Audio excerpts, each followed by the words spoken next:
300 और 600 के लगभग लोगों की लाशें गई और उसको हिंदू रीति से नहीं जलाया गया। क्या हमारे संस्कार इतने गिर गए कि हम हिंदू रीति से उसके लाश को भी नहीं जलाए?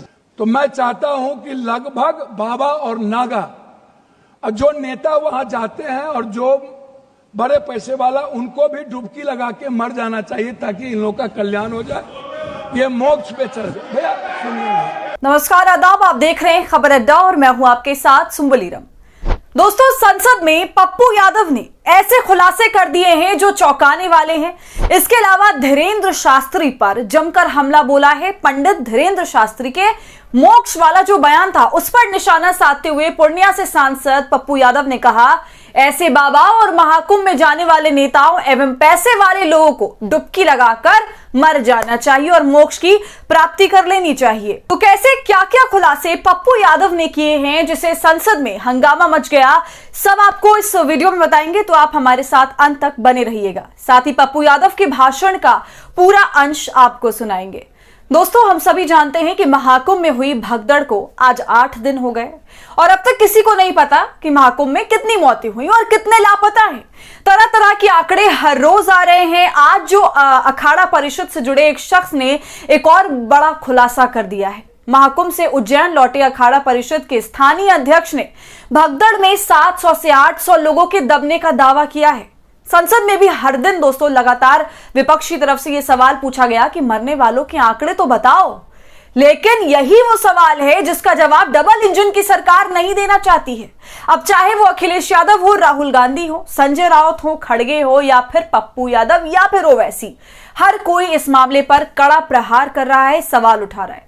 अखिलेश यादव ने तो संसद में अपने भाषण के दौरान डबल इंजन की सरकार को निशाने पर लेते हुए यह कह दिया था कि डिजिटल कुंभ कराने वाले मरने वालों की डिजिट नहीं बता पा रहे। अखिलेश यादव ने कहा कि प्रयागराज में लाशें पड़ी और फूल बरसाए जाते रहे। इससे ज्यादा शर्मनाक घटना क्या हो सकती है? जेसीबी से लाशें हटाई गईं। अखिलेश ने यहां तक कहा कि सरकार बताए कि लाशें कहां फेंकी गई हैं। यह सब संसद में चलता रहा दोस्तों, और संसद में अखिलेश के इस बयान पर योगी आदित्यनाथ इतना बौखला गए, तिलमिला गए कि उन्होंने कह दिया कि अखिलेश का यह बयान सनातन पर हमला है, सनातन विरोधी है, धर्म विरोधी है। ये लोग तो चाहते ही थे कि कुंभ में कोई घटना हो।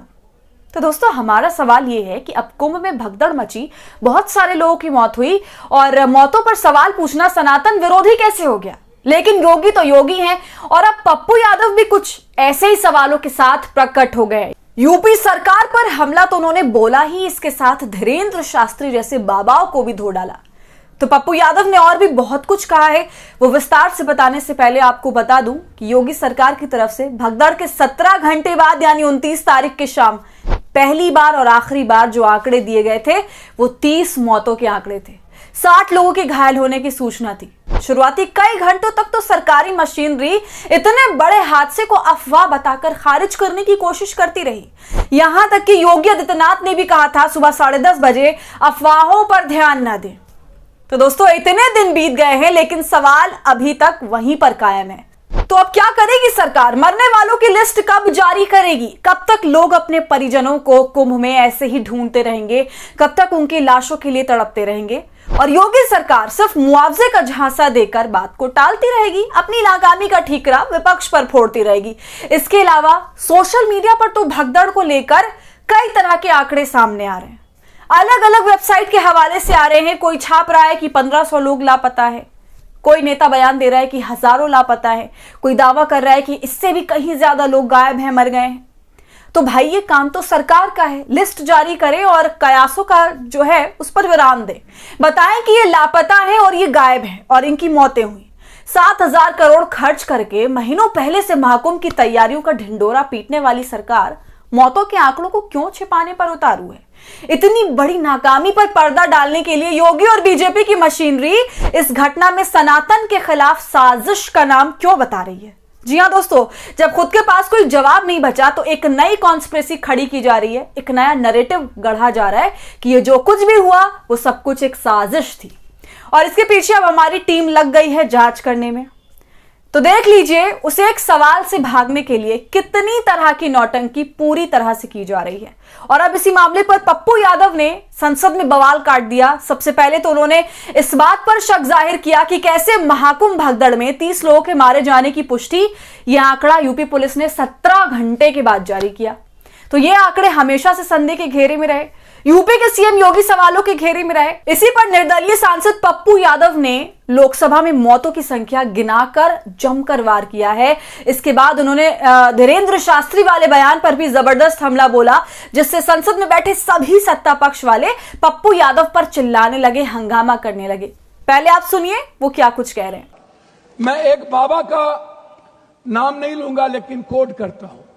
उन्होंने कहा कि जो जो लोग मरे हैं वो मोक्ष चले गए।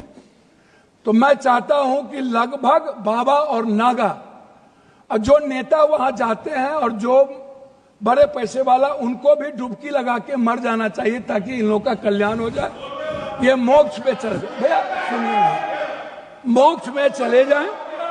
बाबा लोग वो बोलते हैं कि बाबा ने कहा कि मोक्ष में चले गए। तो मैं चाह रहा हूं कि ऐसे बाबाओं को मोक्ष में चला जाना चाहिए। और अब 10,000 करोड़ का बजट है सिर्फ एक कुंभ मेला का।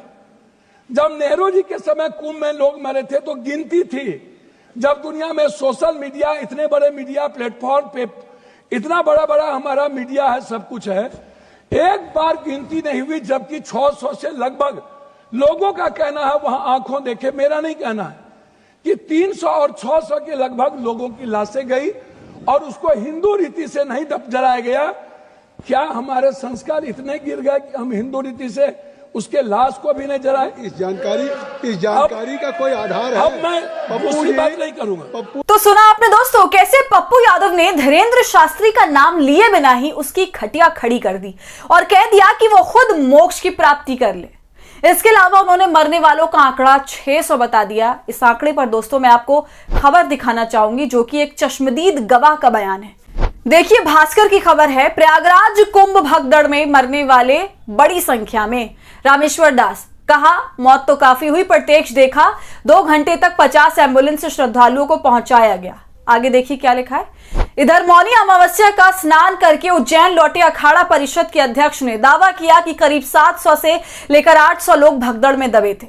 इसमें कितनी मौत हुई ये पता नहीं, लेकिन मरने वाले सैकड़ों की तादाद में थे। तो सुन रहे हैं आप दोस्तों, अखाड़ा परिषद के अध्यक्ष ये कह रहे हैं कि सैकड़ों लोगों की मौत हुई। दैनिक भास्कर और इस जैसे और बड़े संस्थान जो हैं वो लगातार इस मामले में अपडेट दे रहे हैं। आगे देखिए अध्यक्ष रामेश्वर दास महाराज और क्या कहते हैं। उन्होंने कहा कि घटना वाले दिन रात करीब 1:30 बजे से एम्बुलेंस की आवाजाही शुरू हुई। हमने एम्बुलेंस वाले से करीब 3:30 से 4 बजे के बीच पूछा क्या घटना हुई, कितने लोग हताहत हुए हैं। एम्बुलेंस वाले ने बताया कि 15 चक्कर लगा चुका हूं। करीब 50 एम्बुलेंस उस समय कार्यरत थी। 50 एम्बुलेंस एक एक को भी लेकर गई तो करीब 750 लोगों को ले गई होगी। उसके बाद भी चलती रही। घटना घटी, प्रशासन उसको छुपा रहा है। हो सकता है कि लोगों के घबराने के डर से प्रशासन ने आंकड़े नहीं बताए। रामेश्वर दास ने कहा कि आंकड़े तो बहुत है, हमने प्रत्यक्ष में देखा है। हम संगम पर नहीं थे, हमारा रथ जब चल रहा था उसमें भी काफी भीड़ थी। हमारे सामने एक आदमी दबकर मर गया, हमने उसको उठाया। घटना में मौत तो काफी हुई है, करीब 700 से 800 के बीच का होना चाहिए। उसमें मरने वाले और घायल कितने हैं ये प्रशासन ही बता सकता है। दोस्तों इनके अलावा भी बहुत से लोग हैं जो अलग अलग आंकड़े बता रहे हैं, लेकिन क्या सरकार उन लोगों को तलब करके उनसे पूछताछ कर रही है, उन्हें बुला रही है और पूछ रही है कि बताइए और आपने क्या देखा। इसलिए अब सवाल यही है कि मौतों को लेकर जितने मुंह उतनी बातें क्यों हो रही है। वजह साफ है, सरकार की तरफ से सही जानकारी देने की बजाय छिपाने की कोशिश हो रही है, क्योंकि दिख तो यही रहा है। अगर ऐसा नहीं होता तो भगदड़ के 17 घंटे बाद यूपी सरकार के अधिकारी मीडिया के सामने नहीं आए होते। योगी की मौत की घटना को कबूल करने में 18 घंटे नहीं लगते। सबसे बड़ी बात तो यह है कि इतनी बड़ी घटना के बाद भी वीवीआईपी का महाकुंभ पहुंचना जारी है दोस्तों। जी हां, 3 दिन पहले उपराष्ट्रपति जगदीप धनखड़ वीवीआईपी स्नान करके लौट चुके हैं। खुद योगी आदित्यनाथ ने मुस्कुराते हुए जगदीप धनखड़ का स्वागत किया। तो वीआईपी के लिए तो योगी जी हर वक्त मौजूद हैं, लेकिन वो लोग, वो हिंदू समाज, वो सनातनी लोग जो इनका वोट बैंक है, उन्हीं के लिए योगी जी मौजूद नहीं है। दोस्तों आज की वीडियो में इतना ही। आपका इस पूरे मामले पर क्या कहना है, हमें अपनी राय जरूर दीजिएगा कमेंट सेक्शन में। और वीडियो पसंद आई हो तो इसे लाइक और शेयर कर लें और खबर अड्डा को यूट्यूब पर सब्सक्राइब कर लें।